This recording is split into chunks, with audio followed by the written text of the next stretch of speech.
Earlier this week, Sean spoke with Israeli Prime Minister Benjamin Netanyahu. They discussed anti-Semitism on college campuses, the Biden administration's tepid support of Israel, and so much more. Here's part 2 of their conversation.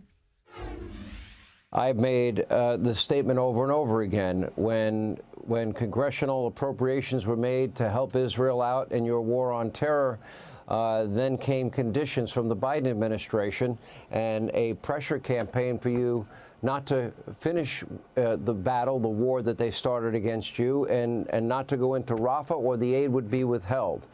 The term I used on this show right here is that Joe Biden surrendered in the war against radical Islamic terrorism.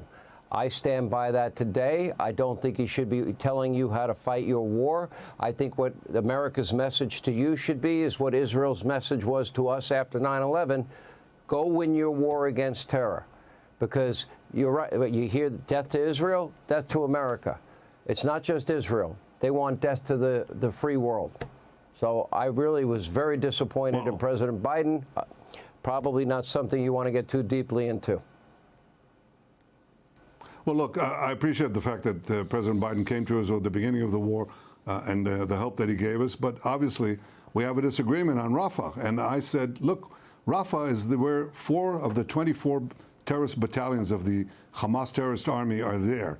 We can't leave them there any more than the Allies could leave 20% of the Nazi army intact in Germany with their own territory and don't go into Berlin. If somebody said to you, leave 20% of the Nazi army, don't go into Berlin, that would be unacceptable. It's unacceptable to us too. So we're going in there. We're trying to reach an understanding with the administration. I hope we do, but we'll do what we need to do, what we must do, to make sure that Hamas doesn't retake Gaza and do what they promised to do, and that is to repeat the horrible October 7th massacre, the beheading of women after they raped them, the burning of babies, the slaughter of the innocent, the taking of hostages, women, children, you name it, Holocaust survivors. We're not going to let them do it. So I hope we can reach an understanding, but we'll do what we must do. And let me tell you, I think there's a vast support in Israel for the position that I'm talking about. And there's also vast support in the United States. I've seen this in the numbers. 80% of Americans, when asked, who do you support, Israel or Hamas? 80% say they support Israel. 20% say they support Hamas. That's the same 20% who say that bin Laden was right and America was wrong. So there's something deeply wrong with that fringe, but it's a fringe. And you can see that, you know, these people instinctively understand that we're fighting your fight, that we're sort of standing in Hamas, in Iran's way, Iran with all its henchmen, Hamas, the Houthis, Hezbollah. They want to conquer the Middle East, and they want to threaten you. They want to develop intercontinental ballistic missiles tipped with nuclear weapons to threaten you. Yes, you, Sean, where you're sitting, and every city in the United States. Israel stands in their way. So for them, we are you, and you're us. And you know what? On this, they're right. And you know where I saw that? I saw that in the mobs on American, these vocal, violent crowds in American universities. I mean, terrible. What do they do? Terrible. They burn Israeli flags and they burn American flags. They chant death to Israel, death to America. They don't hate America because of Israel. They hate Israel because of America, because we're part of and parcel of this common civilization of ours with our common values. And the most moving thing that I saw was in the University of North Carolina the other day, because the Palestinian supporters, they burnt an American flag, an Israeli flag. Then they took down an American flag from the flagpole and hoisted a Palestinian flag. And these frat brothers came, took down the Palestinian flag, rehoisted the American flag, and then stood around the American flagpole to protect it. And they got $1 million in crowdfunding. You know, it tells you where the American people are. They understand that our war is your war. Our victory will be your victory. I think that the vast majority of Americans understand it. And by the way, the vast majority of Israelis understand it, and that's why they support my goal of total victory over Hamas, releasing all our hostages, and making sure that Gaza doesn't pose a threat to Israel in the future. What is our aim, Winston Churchill said? I can tell you in one word, victory. And then he expanded, victory against the monstrous tyranny. Well, Let me, go ahead. I was going to say that no hit job and no absurdity and no perversion of justice and travesty of international law will make us not achieve these goals. And I appreciate the support we've been receiving from the American people over the years. I deeply appreciate the support that President Trump gave us over his administration. He recognized Jerusalem as Israel's capital. He moved the American embassy there. He recognized our sovereignty in the Golan Heights.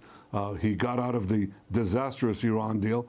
And I also appreciate the support we got from President Biden and his administration, even though we have our differences occasionally. I think by and large what you see is that the vast majority of the American people across the political spectrum, not including the extreme fringes on the progressive side, really understand our battle, which is your battle, and understand our values, which are your values, and they're not going to be hoodwinked by this kangaroo prosecutor in The Hague. Let me ask you one last question, and I know you have to run, sir.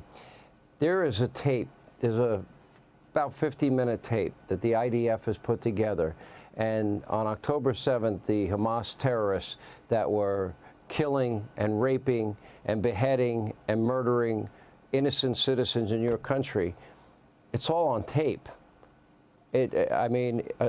Literally, it was as reminiscent as Nazi Germany, and I don't use that analogy lightly, as anything I've ever seen in my lifetime. Now, there is a way, I don't think most people have seen it. I do believe if people saw it, it would change the opinion of many people. I understand the reluctance and resistance because it would impact families, but you could certainly pixel out the faces of the innocent that are slaughtered in this tape. I would like to one day air that. Is that possible? I'm going to check that and double check that because I've asked the same question and we've had the difficulty that you mentioned with the families. We'll do what we can because I think you're right. I think if people see the horrors, the savagery, the worst violence meted on the Jewish people since the Holocaust, yeah, I think it would sway a lot of people to understand what we're up against. And in fact, 80 years ago in the Holocaust, we were completely defenseless. I mean, nobody came to our aid, and we were slaughtered in horrible ways. Here, these Hamas terrorists backed by Iran had the same intent as the Nazis. They would kill every last man, woman, and child in Israel if they could. They would slaughter millions of Jews here. But they had the same intent, but not the same capability. Because after the surprise attack, you know, we rebounded, and now we're killing these terrorists, targeting them, not the population. We're comporting with the laws of war, but we're finishing them off, and we intend to complete the job. Because the days when Jews are slaughtered and are defenseless are gone. They're not going to be. That's because we always say no more, you know, never again. Well, never again is now. Well, just to be clear, I would make every single consideration to protect the identity. So I would not bring any more harm to families that have suffered evil in their lifetime. There are many of us, sir, that stand with Israel and are pulling for your victory in this war on terror. And frankly, I'm very confident you will win it and win it decisively. And as President Trump says, I hope it happens quickly. These are rough times. Thank you, sir, for being with us. Thank you, Sean. Thank you, and God bless America. Hey, Sean Hannity here. Hey, click here to subscribe to Fox News YouTube page and catch our hottest interviews and most compelling analysis. You will not get it anywhere else.